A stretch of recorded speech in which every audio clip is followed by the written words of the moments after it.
Hello and welcome to the webinar, Wellbeing and Resilience in Trying Times. And we are delivering this webinar as part of the first day of the first ever National Network of Parent Carer Forums and Contacts National Annual Conference. So I'm Sue Menier, I'm one of the participation advisors for Contact, and the webinar is going to be delivered today by Karen Hoe, who is a steering group, national network steering group member.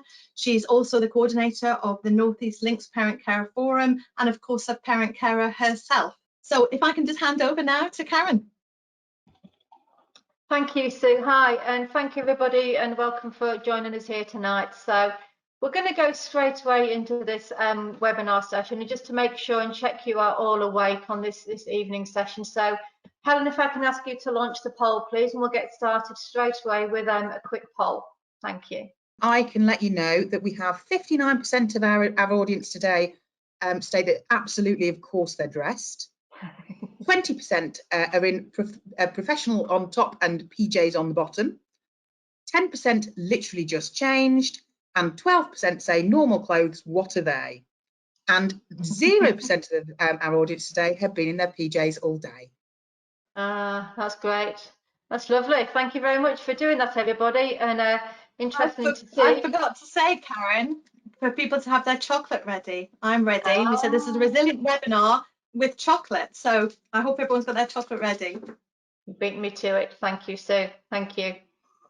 Right. Okay. So tonight's session we're going to look at is a session about resilience, well-being, and naturally chocolate, as Sue just reminded me. So what the session is going to cover tonight, we're going to look at some of the current challenges and the traps to avoid, looking at the importance of taking care of yourself, learning to live in the present, and of course, including chocolate. Some quick techniques to look at de-stressing and to refocus your thinking, and also looking at recharging your inner mojo. So just a reminder that tonight is about you, not about the kids, your children, the young ones, the people that you care for. Tonight is all about you. So hopefully we're going to look at giving you some chance to down tools to sit down and relax for an hour, looking at maybe some reflection and some relaxation techniques. And hopefully this is just going to be a refresher to look at how you deal with things going forwards. So looking at the impact of COVID, obviously this year has been a massive challenge for a lot of us, trying to look at obviously how we manage these things. So I'm going to touch on some of the things that obviously we know naturally have impacted on a lot of us. So looking at the logistics of things, looking at the logistics of obviously getting food, having to struggle to get online food shopping, medications, looking at obviously the supplies that you have to get, how you actually have to get those, how you have to depend on other people if you've been shielding. Looking at the disruption of education, this has been a huge impact on people where they've had to turn to home educating, our children not responding well to that at times, or not understanding getting that homeschool environment is different to the learning environment in the classroom, as well as us having to learn to be teachers as well. All those cancelled meetings, medical appointments, the frustrations and anxieties that we've had in terms of what happens now if we don't have that direct contact, we don't have the care and support of our consultants and paediatricians, longer waiting lists, you know, all those building up anxieties that we've had to encounter, as well as this whole new language of shielding, isolating, social distancing, learning how to keep safe. What does shielding mean? How do we interpret it? Everybody has different opportunities and different experiences of shielding, and also the impact of sharing limited spaces at home. This has made a huge impact to a lot of families where people having to work from home, where mums and dads having to share office space or dining room table space or spare rooms, bedrooms, working out of different rooms that you don't usually do, as well as the kids having to realise that, you know, their home is no longer a home. It's either a learning place or a workplace, and it's not fair on the kids. You know, they like to, it's their place to joy, a place to play, place to relax and have fun, and having to keep quiet because you're on a Zoom call has been, you know, it's very challenging for them all. Also, that look of economic impact, reduced income, lost income, and some of us have had to lose work or have work reduced, or the furlough schemes. Obviously, these have had massive impact on all of us. Also, that loneliness factor, That loneliness factor of isolation, being on our own, not being able to meet friends, not having the support of your friends, your family, your carers. Looking at the disruption of your usual support networks, having to learn to operate online or have different ways of trying to connect with people. Also looking at how you have to access the internet. Everybody's had to learn how to use this new technology, maybe sharing laptops if you're having to work, or tablets or devices in the household. Also, there's new demands of all this home learning, having to keep up to schedules, having to keep guidance up to date, having to juggle your workload about having to home educate as well. Just lots of new decisions that we've had to make. Things like returning to school. Should they return to school? Is it safe to return to school? What's the factors affecting? Are the school able to keep the distance? Do they have to wear masks, gloves? All the decisions and factors, and then extra anxieties that we've had to take on board over this last 6 months. As well as supporting your own and your children's mental health. All these huge changes where we've not known what's happening from one day to the next. Everybody's whole worlds and lives have been turned upside down, and for a lot of our children that are dependent on routines and schedules, it's been very, very challenging, to say the least. So looking at the impact of COVID has had with children with special education needs and disabilities as well, on top of everything we just mentioned. Some of these things I think you can possibly all relate to, these things that we're juggling. Do you want your child to go back to school, but they say they can't have their usual one-to-one or the TAs because of the challenges of having to limited capacity in schools? What impact will this have on transport to college, having to maybe share different vehicles, different bubbles, how to manage supporting children, understanding that they're not going to have the same people, possibly the same drivers. Respite has all stopped, I think, in most counties where we desperately need a break, where we've possibly had to furlough carers as well, those that do have those direct payment support workers, but respite centres are shut, so obviously we're all frustrated and burnt out possibly. Annual review meeting is due, but no one's available, or it's being done online, or technology is not working. Things obviously the kids need to be quiet while they log on to a Zoom meeting. We all have the distractions of Zoom meetings now of obviously kids or animals or cats, that real life lived experience going on in the background, which can be quite challenging when you've got an important phone call to make. All this new guidance we need to get our heads around. We need time to do it, but you can't concentrate with all the distractions at home. Different things that maybe you need to set up speech and language therapist, and so on and so on. The list just goes on, and it's very hard to keep on top of it all. So on top of this as well, resilience is even more important if you're actively involved in a forum too. So some of the extra challenges on top of what we just mentioned as well, that come in daily, probably hourly sometimes if it's a very active forum. Obviously you have to read minutes of short breaks meetings. Maybe there's a forum committee meeting that you need to organise. There's a social media post that's come in that's maybe had some negative activity that needs to be addressed, challenged and arranged how to discuss to react to that. Local authorities just published an unlawful transport policy. Maybe the forum need to support it and obviously see why they've challenged it or why they've said the forum support it when you clearly don't. Maybe your forum chair has had an accident all of a sudden. Everybody needs to re-jump and juggle their priorities around. You've been asked to step up and obviously your challenges and priorities workload suddenly increase. Good old time of March, April time that we all love to hate. That grant monitoring time is overdue, but the Treasurer's off sick, so how do we start and manage that? The forum conference is in 2 weeks. The venue's just cancelled. All that planning priority you've been doing for the last few months leading up to it, obviously you have to suddenly drop everything and juggle that one. And those are obviously under local area inspections. Your written statement of action is posted online. Local authorities not sent the forum an appropriate response, so obviously you need to react to that. And again, so on and so on. So obviously all your daily home challenges we had on top of the roles and responsibilities and workloads that come with the forum. This is just overloading and overwhelming sometimes. And also bearing in mind that many of you are doing this volunteering unpaid in your own limited time. The stresses and pressures obviously can be huge, which we fully recognise.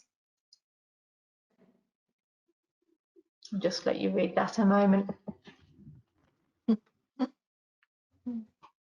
So this obviously can be very relatable, information overload. I know I feel like that half the time in my house. So let's take a look at what is resilience. So resilience obviously is like the rubber ball factor. Do we have the ability to bounce back no matter what life throws at you? It's also the ability to cope with stress, challenges, problems and setbacks, things that you meet in your life or your role within the forum. And also let's have a look at some resilience skills and qualities that may help you bounce back and carry on.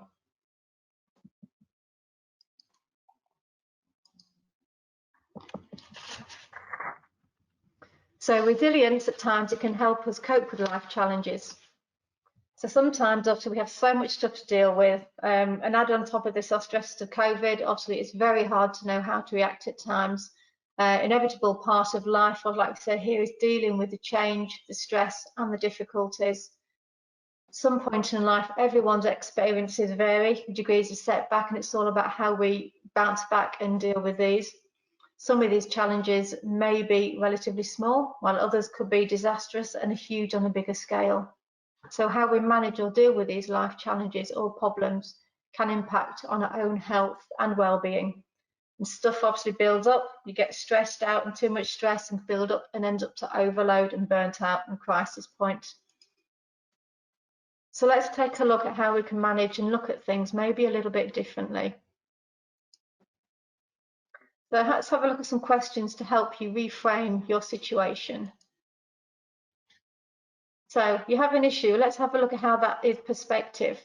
How big is the actual problem that's confronting you at the moment? How important is it? Is that going to matter in a few hours, a few days, in a few weeks, or possibly in a few months? How much of your energy and time does this problem or issue need to absorb and take up? Proportional.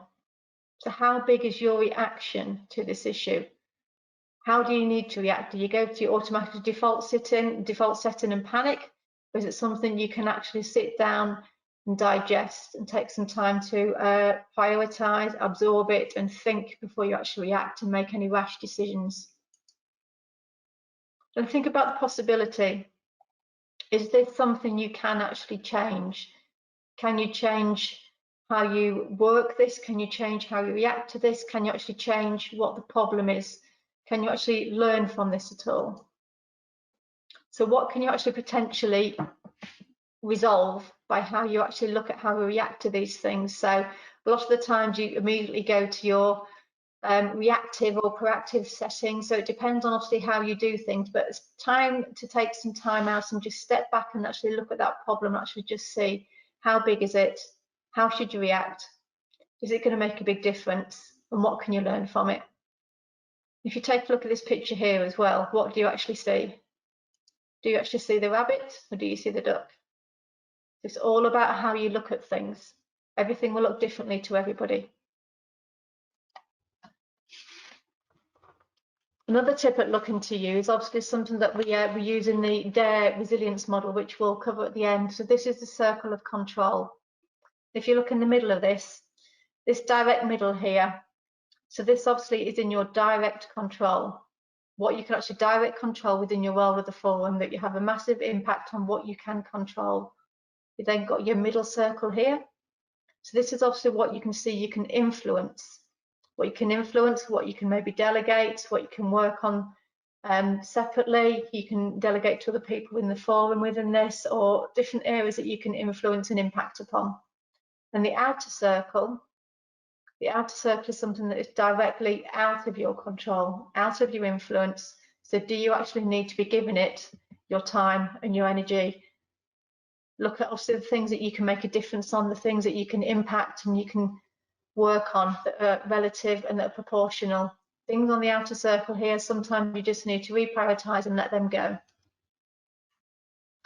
So looking at the wheel of your role in the forum, there's various different aspects of our role within the forum members in terms of what we do. There's different aspects of your work in terms of how we operate on your workload, different roles and responsibilities within your forum.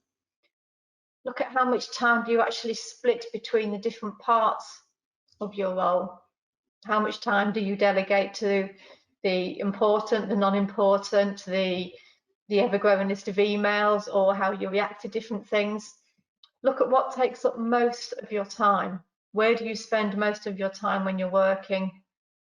What takes up most of your time? What role or aspect of your workload takes up most of your time? What's your least favourite part of the role? I think there must be something there that you don't enjoy doing. So what is your least favourite part of it? Is that something you can do? Can you delegate? Can you learn from it? Can you do it differently? Is it something you can work together with somebody else? And look about what gives you the most stress. What part of being in the forum gives you the most stress? Can you actually pinpoint it down? Can you analyse it? Can you decipher it? Can you actually work at looking how you do things differently with that?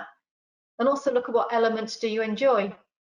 What keeps you motivated? What keeps you coming back for more? What keeps you actually attached to the forum and to the people that you've obviously come to grow to work with, that become your friends and your colleagues? So think about looking after yourself. We get so drawn into the work of the forums, the work that we do. We're so passionate about it, all that we do. But sometimes we do get into that taking on too much. We take on too much workload.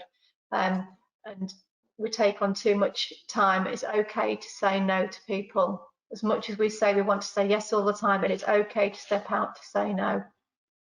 Got to realise as well that it's okay to take a break. It's okay when you're at burnout. It's okay to say enough is enough. It's vital you have those communications and connections within the role of the forum with your different colleagues and friends that you work with. It's okay to say no. And also looking obviously at teamwork. Obviously you're there together to work as a team. You know, you need to support each other, which I'm sure that we all do, but we need to understand each other, what's going on in each other's lives, and make opportunities to have some fun. And don't just make it all forum work every time you talk to someone, you pick up the phone, or you're on a Zoom meeting, or you're talking to people. Take some time out to actually understand what's going on within your forum members. You know, talk about non-forum things, organise some weekly or monthly chats to talk about each other, what's going on in each other's lives, what's going on with the kids. Can you offload with your forum members? Can you share problems? Can you chat? It's good to be there for each other, as we often forget the people that we work with as well.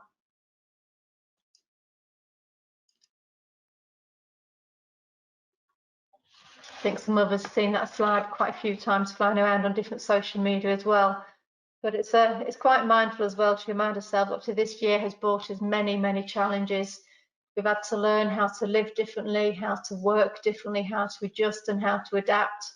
But however, there's also been some really valuable lessons that we learned as well in terms of reprioritising what is important in life, probably slowing down a little bit and obviously just taking things a little bit more for granted. So we're going to take a little look at the stress. Let's have a look at how we can analyse stress a little bit and just understand this a little bit. So this slide here obviously represents our caveman ancestors, and this is where humankind came to evolve in terms of understanding the stress factor, in terms of our caveman ancestors, that onset, that potential danger, the saber-toothed tiger fighting the caveman there, where your stress elevation there, where you're going to be running away from a situation, obviously is going to be huge. So we're going to take a little look at the fight and the flight and also the freeze. So the fight, obviously, when you're in stress, is usually your body's naturally default setting. So when your body goes into that state of stress, you may feel agitated, aggressive towards others. You can be quite defensive. Your natural reaction is to go into fight mode. Now, sometimes this can be quite helpful in certain situations to ward off predators, but it can also be very negative in different situations towards friendships and family or reputations as well, if you're always on that fight mode. So also the flight mode, your different reaction. Sometimes some of us avoid our stresses, remove ourselves from that situation. Instead of tackling it, we run away from it. And that situation then continually builds up and builds up and builds up, where your flight survival instinct, it can be a function that can save temporary life at that situation and take you away from that situation that you're running away from, but eventually that's going to escalate and build up, where you're going to have to stop and face your problems and deal with them. That also comes with all your increased stress levels. When you realise that this stressor isn't going to go away, you need to face it. And then we also have the freeze syndrome. So unbeknown to many, there is that third mode of freeze stress. And this is when your body goes into a stage of dysregulation. When something's about to happen or has happened, you often take a sharp intake of breath where you stop and your breath catches you and you don't know what to do. Now, in that small moment when you take a sharp intake of breath, your body and your mind are deciding which route you're going to go. Are you going to go into fight or to flight mode? And that sharp intake of breath is where your body is preparing itself to allow you to then deal with which stage you're going to go. So holding your breath or that shallow breathing sometimes can be seen as your body's way of coping, how to deal with that instantly moment of stress of whatever is happening or about to go on. And that's when you can then decide if you're going to run or stand up and fight. So looking at some manageable stress levels and obviously in burnout. So we all have some levels of resilience that help us manage life's challenges, and we all have our own level of what's manageable and what's too much. So everyone is different. From parent carer forums, it's easy to see how we can become overloaded and reach burnout. We take on too much often, most of the time, because we want to help and care for others naturally. And this can then also lead to long-term chronic stress, can be damage to your physical and your mental well-being. So particularly in forums where there can be over-reliance on one or two particular members that will take on too much, then they will often get to that stage of burnout, and you get in that cycle every few years where the constant demand and pressures just get too much for you. Also got to remember as well, your body's natural reaction to this stress and burnout, also when your blood flow is going only to the most important muscles needed for that fight or flight syndrome, your brain function is then minimalised. This obviously leads to the inability that you can't think straight, you can't react straight, and then you're in that state of hindrance both in your work and in your home life as well, because you're not functioning right because you're at burnout and stress. Obviously, it also affects your elevated cortisol levels, obviously increases high blood sugar and blood pressure levels as well, so it's not a healthy state to be in.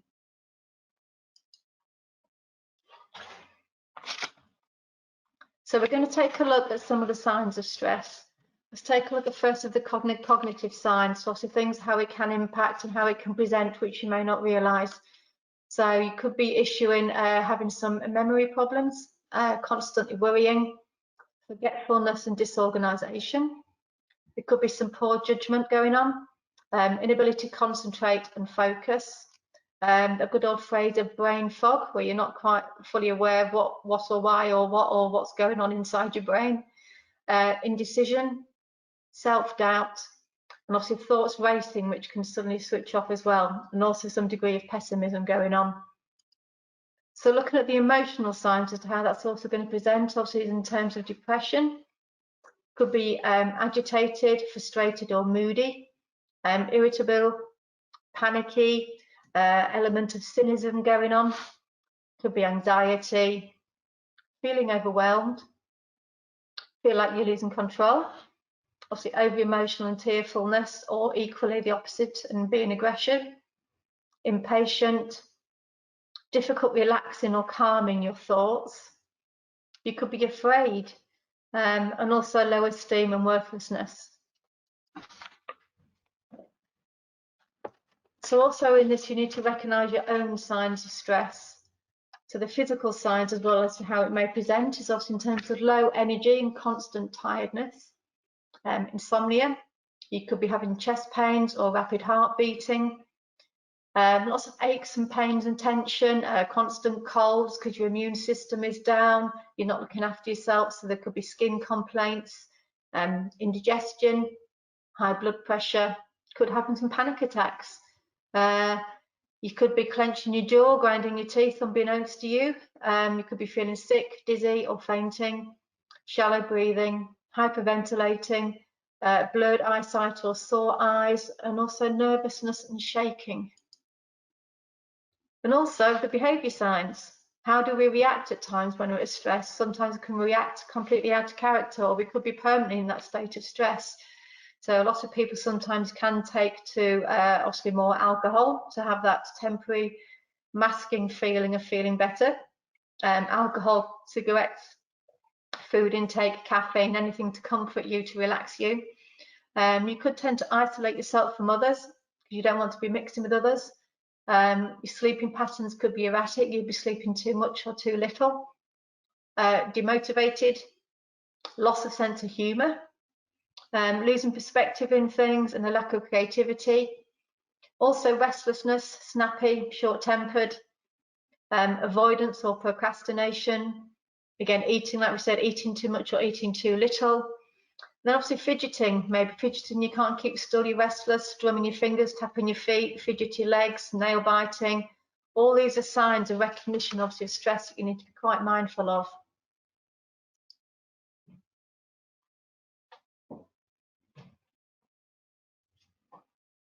How often do we feel like this as well? Obviously, you hate the moment when you're so tired and sleepy, but as soon as you go to bed, your body is like, no, just kidding. Your brain switches on, your body's exhausted, but your brain will not switch off. Sometimes people have said, you know, and keep a notebook at the side of the bed or something. If you can empty your head and clutter your mind, then you might be a little bit more helping yourself to sleep better. And this as well, obviously, in terms of looking after your body, obviously you do need to eat more than one vegetable a week. So also being aware of obviously the emotions that come into obviously stress and resilience, obviously emotions that can sometimes hold us back. There's emotions of guilt and fear and shame. So where are you on your priority list? You know, we deserve to be happy, we deserve a rest, but we always come bottom of the list because we naturally care and put others first. So parent carers, as we know, we are most amazing people. We naturally give, we do so much, but sometimes we take on board too much and people see us coping and surviving, so we take on board more, and that's when we don't recognise our time when we're approaching burnout and stress, and that's when we do obviously our bodies remind us obviously that we need to probably step back, or you need to put yourself on the priority list somewhere a bit higher at times. You know, it's important to say it's time for me. Also as well, you really need to remember, obviously you need to fit your own oxygen mask first before you fit others. That's fight or flight mode, but you know use to anybody else unless you're not recharged.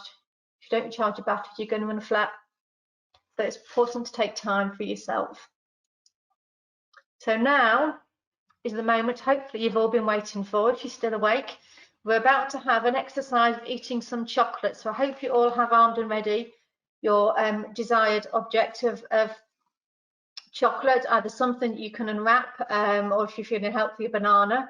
So if you just want to approach this exercise with a bit of an open mind, a little bit of curiosity maybe. There's no rights or wrongs to this, just your own individual experience, but it's an exercise just to savour the moment and just to appreciate what is there in front of you. So there's no rushing with this, please. You need to just follow these instructions and obviously just enjoy this experience. So I want you to take your piece of chocolate and have a look at it. So have a look at the wrapper. What's on the wrapper? Look at the colours on the wrapper. Look at the writing on the wrapper. Take a look at the ingredients. Make sure it's in date. So does the wrapper make a sound? What colour is it? Where did it come from? Now slowly, very slowly, unwrap that piece of chocolate to take the wrapper off, taking note of the noise, the sound. How are you feeling? Have you got that sense of anticipation? Do you want to immediately put that chocolate in your mouth, but you need to hold off? So what emotions are going on at the moment while that anticipation is building up? So take a look at the chocolate. The chocolate's hopefully in your hand at the moment and not in your mouth. So look at the chocolate. How does it feel? What's the texture? Is it heavy? Does it shine? Is the light bouncing off it? Now smell the chocolate. Just smell the chocolate slowly. Close your eyes and take a smell and a breath of that chocolate. See what senses are kicking in with you. So where do you feel that sense of smell and that sense of anticipation? So slowly put that piece of chocolate in your mouth and rest it on your tongue, but do not chew. Just let it sit on your tongue for a few moments. So how does that feel? Where in your mouth can you taste that chocolate? Can you taste that consistency? Is it starting to melt? So what's happening in your mouth at the moment? What's going on inside your mouth with your teeth, your tongue, your lips as it slowly melts? So move that chocolate around your mouth slowly. Does the area of taste change, or does the taste itself change? What is happening to the chocolate now? How do you feel? Are you tempted to chew? Are you still sucking? Do you want to swallow the chocolate? Just focus on that sensation at the moment. Is there a lingering taste there? It's okay, now swallow. If you haven't already done, then enjoy that chocolate going down. And just tap into your senses, how you feel. How do you feel physically and emotionally now that you've actually finally eaten that piece of chocolate? Just take a few moments just to consider that experience of slowly eating a piece of chocolate.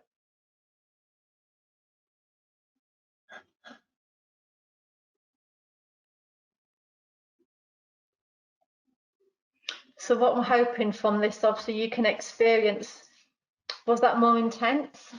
Was it frustrating? Was it more pleasurable? Now, was you aware of different emotions during this exercise? Would this change your future experience of eating chocolate again? It's all about trying to savour and enjoy and to live in that moment a bit and to take some time out to appreciate what is fully there in front of you. So just remember that next time you eat that piece of chocolate, to enjoy the experience. Don't rush it. Give yourself that guilty pleasure of taking 5 minutes out to enjoy the whole experience.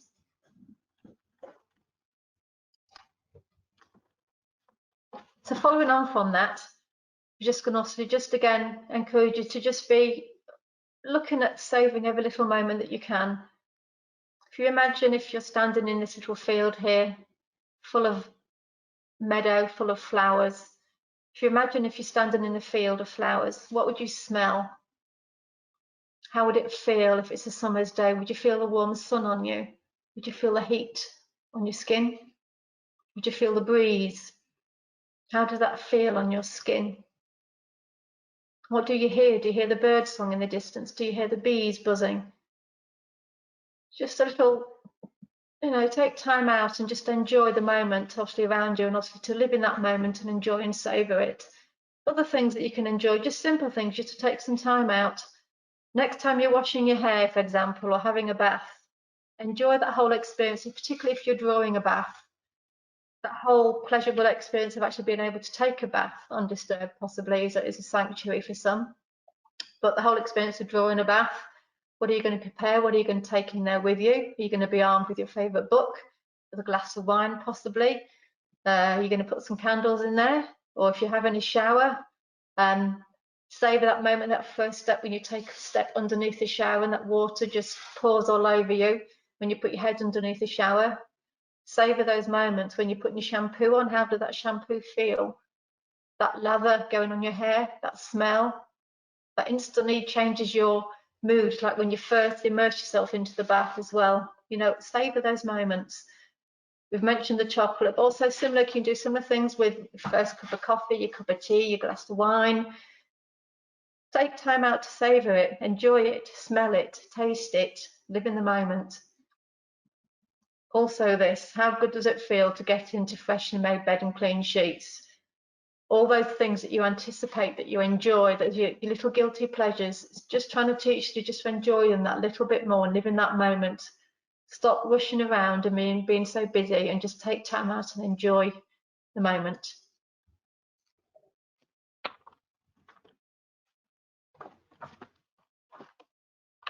A very lovely quote that as well, isn't it? If you don't make time for your wellness, you'll be forced to make time for your illness.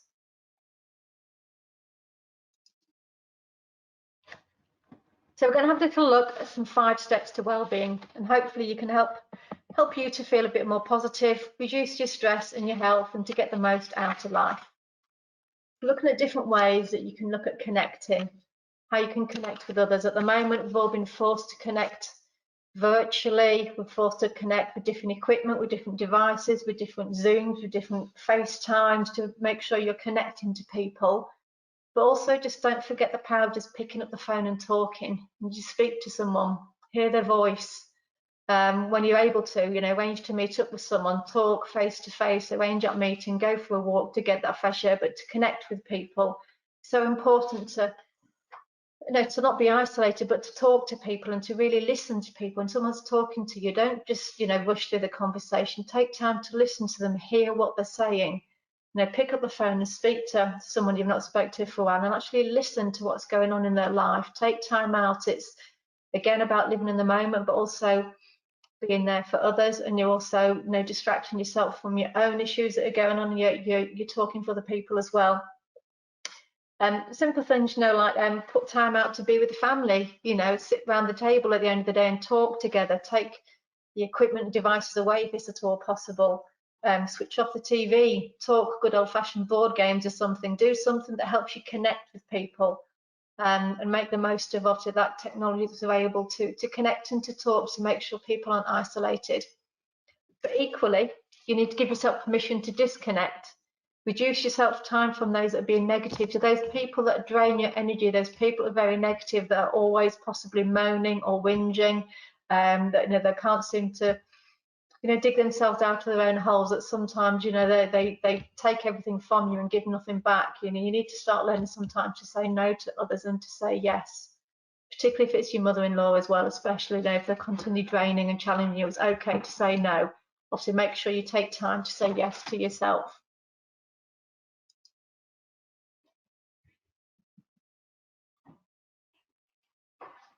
Again, we can, I think most of us relate to this one. We're on Zooms or team meetings or go-tos at the moment, where everybody just seems to be frustrated with the technology, but this is quite appropriate. So another way of looking at obviously taking care of yourself is being active. Again, not none of this is rocket science, but it's obvious ways of helping to take care of yourself. So obvious things where possible, obviously if things are back to normal, you know, take the stairs or take the lift. Lunchtime to go out for a walk, perhaps meet with a friend so you can connect, get outside, change your scenery, change your four walls, particularly if you're working from home at the minute. You know, it's vital to get outside, to get some fresh air and to get that heart pumping as well, to go out and be active and do something. I mean, different people have different options. You know, you might want to do something more passive and some yoga or something, or you might be more of an adrenaline junkie, you want to go out and do kickboxing and full body impact, but do something that elevates that heartbeat to make you feel alive and get that adrenaline pumping. You know, there's lots of online exercise classes at the moment. Obviously, there's lots of stretches you can do, but just remember, obviously, you do need some exercise just to keep your body going, keep your body challenged, but to get those endorphins pumping as well, that feel-good factor, those chemicals pumping around in your body to help you feel better. You'll be happy to know you're not going to be doing yoga or stretches on this session as well, so there's no need to leave your chairs. Also look at keep learning, you know, challenge yourself, get outside your comfort zone. There's so many people I've heard that have actually gone out and starting to do masters and degrees and studying to better themselves at the moment. Do something that you can learn a new skill, you know, sign up for a new class, take up a new hobby, do something that's going to, you know, distract you, take you away from your cares and your worries, and concentrate on being in the moment. You know, challenge your brain, keep your brain ticking over. Maybe do a crossword, a drawing, let's say painting, baking, but do something different. Learn a new language, learn new words. Do something that's going to keep your brain active and keep your brain occupied, and focus on you, so you can have some time out to go and do something that you can help learn to better yourself. Also giving, never underestimate the power of giving. Like as it says here, individuals who are reported a greater interest in helping others, obviously more likely to rate themselves as happy. And if you continue to act that kindness once a week over a 6-week period, it's associated with an increase in well-being. So look at different things that you can do to give in. I mean, we all give as carers, as parents, as volunteers. We give unconditionally, continually, all the time, but do something that can give a little bit back, maybe, you know, help that family friend or member, do that kind gesture of helping someone across the road, or, you know, supporting someone, coaching, mentoring something. Do something that gives, that you don't expect anything back in return. Offering your time as volunteers, as we know, we often do that, maybe giving something back to the community in a different way. Declutter. declutter your house, give some things to charity, empty some space, clear some space. All the clothes donations, there's food donations going on at the minute, different toy donations. So there's always opportunities to give something for others that are more in need. Also give you skills and experiences if you need to. You know, there's different people and different support groups and different things out there that are crying out for multi-skilled parents like we all are. So look at how you can offer your help in different ways. And obviously it gives that greater sense of satisfaction. You're giving something to help others. You know, how often does it feel when you get that bit of praise and that criticism, and just a thank you can just speak volumes, and a smile at the end of the day. So also looking at, like we say, is living in the present. You know, you need to take notice, take time to enjoy the moment of what's happening now. Don't worry about what's going to be happening in the future or what's happened in the past. You need to focus on now and different ways of obviously how you can live in the present. Again, a simple thing, obviously, if you are in an office or a desk, obviously change your office environment. You know, get a plant for starters, or some different office equipment, some different pens, or a different chair, but make your space around you relevant to you, where you can treat yourself and it's a nice view of where you're looking, if possible, what, you know, what your environment is. It's not a hostile working environment. Take different routes to work. I know it's different if you're working from home, moving from bedroom to the lounge or something. That's not quite appropriate at the minute, but when people are back to some kind of normality, change a different route, take a different journey, notice different things on your journey. Take notice of how your family, your friends and colleagues are feeling or acting. Really listen to them when they're talking. Listen and learn, not just that quick 2-minute conversation. Take time out, because they may be trying to tell you things that you're not hearing. Have that clear the clutter day. Like we say, clearing clutter can be very, very therapeutic, and obviously often can help the others as well. People obviously less in need. Visit new places for lunch. You know, don't stick to your normal, don't stick to your consistent routine. Try something different, break the norm. You know, try something different, try new food, and then enjoy obviously what is going on around you, to practice that mindfulness as well. There's a lovely quote here, as it says, well, yesterday is history, tomorrow is a mystery, but today is the gift. So that is why we call it the present.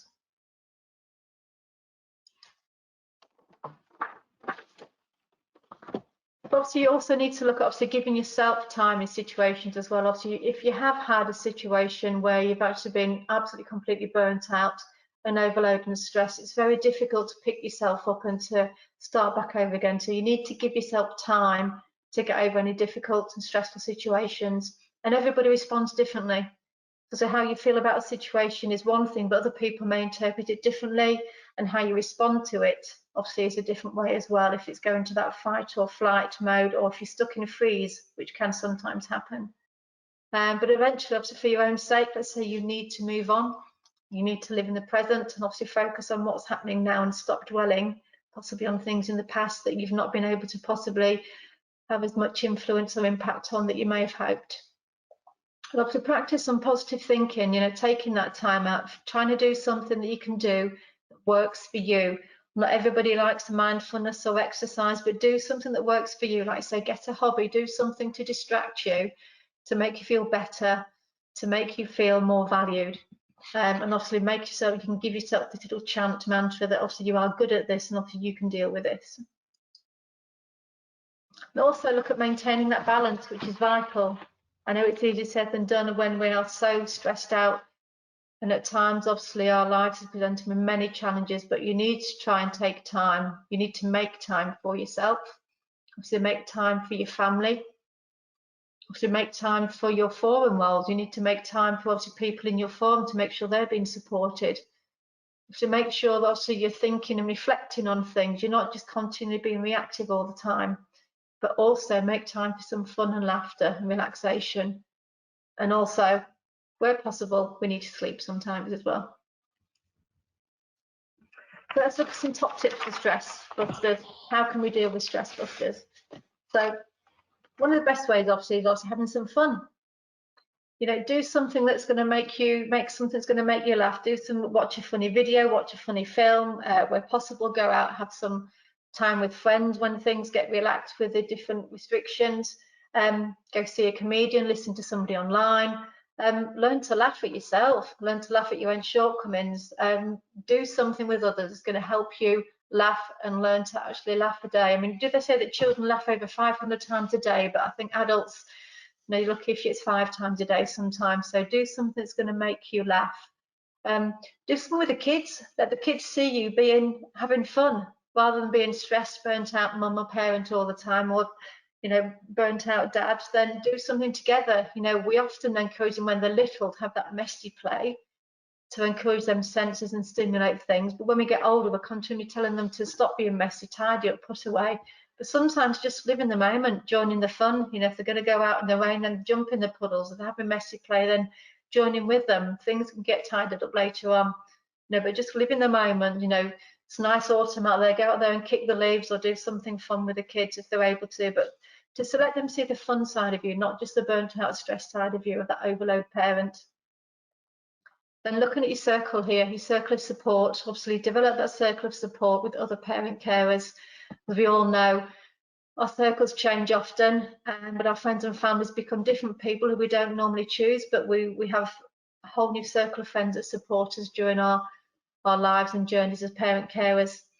And also learn to say no. That lady here, the arms closed, she's actually saying no. Learn to say no to people, learn to say no to yourself and to other situations as well. You need to be more, sometimes, you know, put yourself first. And give yourself time, like it says, give yourself time to make sure you are in that daily rota.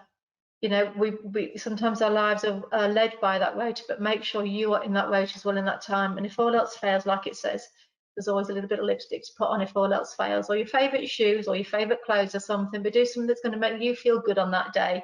Even if you are just going to go across the room and put the computer on, then do something that's going to make you feel good. So who's in your support network?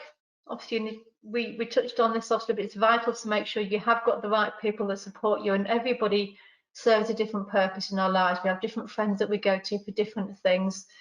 We have that objective person that we know we can go to that can reground us and put some boundaries in place and tell us if we're right or wrong.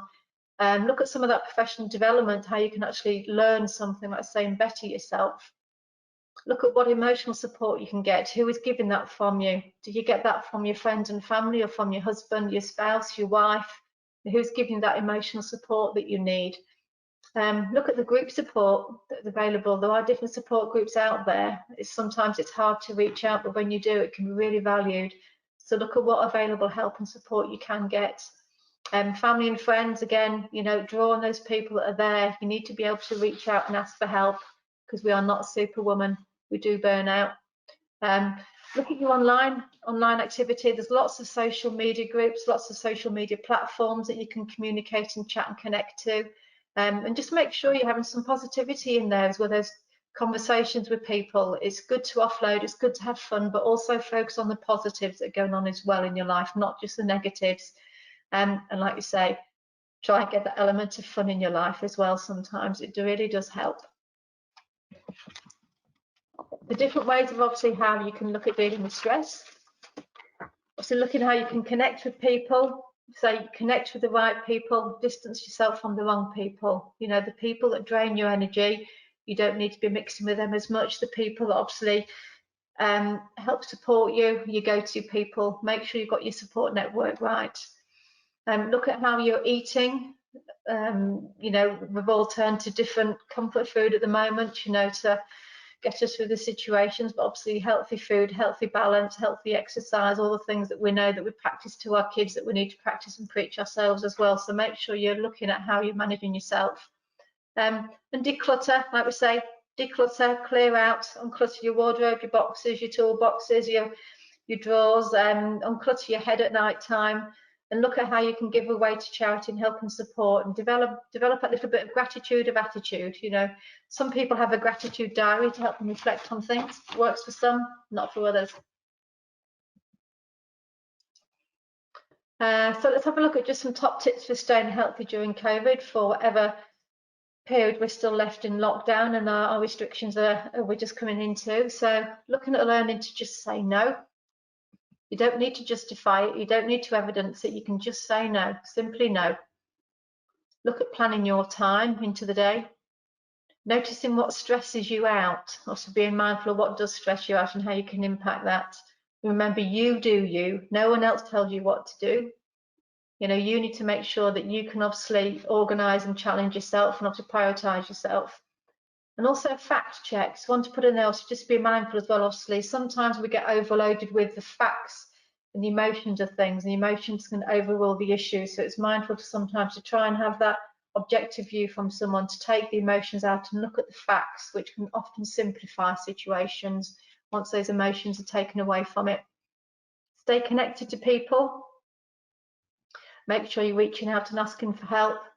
So being positive, you know, it's great to be positive. There's a lot of things that it's one of them basic needs we're missing out at the minute, where we're not connecting to people, where we're not having compliments or praise or recognition and reward. Same with our kids, you know, where they weren't in school, you know, they Star of the Week award and things like that. You know, it does you wonders to get that self-confidence boosted and that self-esteem, to get that recognition. But, you know, compliment somebody, smile, you know, do something that's going to make people feel good, just to boost their self-esteem and confidence. Take care of your body. As we all know, we need to eat healthy, eat right, exercise, but you do need to actually just do something to look after you as well. And give yourself permission to do all of the above and to just say no as well. We're going to take a look at some resources that are available here. So there's been quite a few resilience things that have been done by forums over the last 6 months, and webinars that you can find on the website. There's quite a few forums. There's one there from Rotherham Forum that have done some really good useful tips. We do have the DARE resource and resilience workshops that parent care forums, I think, have been delivered, but that is also available. Lots of other webinars and associated resources obviously on the Contact website to check into, as well as the COVID information on the website. Lots of information though, which is updated, I think, daily on the COVID for the guidance, your national guidance from Department for Education, NHS England and so forth. Also a reminder of the assistance programme that's out there for active forum members.